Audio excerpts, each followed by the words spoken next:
Bonjour, bienvenue à Place Dante. L'aire de la place était pendant des siècles une zone extraménia, située hors des murs d'enceinte de la ville. Les jours de pluie, elle était inondée par le sable et les détritus ruisselants des collines environnantes, Vomero et Capodimonte.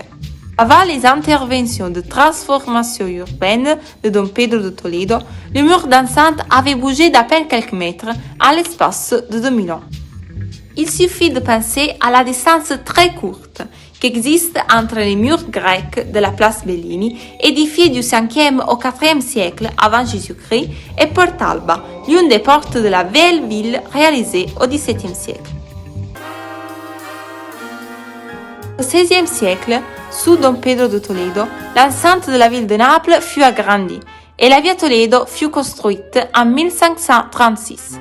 Au bout de la via Toledo, sur l'actuelle place Dante, un marché avait lieu tous les mercredis.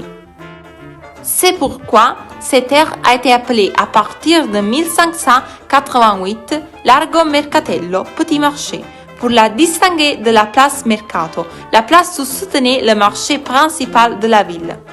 À la suite du développement de cette aire, Antonio Alvarez de Toledo, duc d'Alba, fit ouvrir en 1625 cette porte, appelée Portal.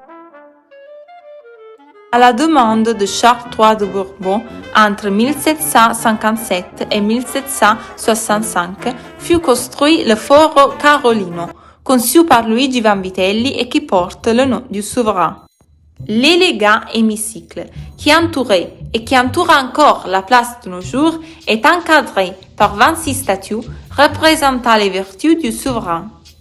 Le projet initial ne prévoyait pas l'ouverture centrale, qui est aujourd'hui l'entrée du convitto Vittorio Emanuele et l'escalier. Plan d'origine prévoyait par contre, dans la partie centrale de la façade, une statue équestre en bronze du souverain, dont seulement un modèle en gypse fut réalisé, remplacé par l'arbre de la liberté en 1799, pendant les émeutes de la République napolitaine.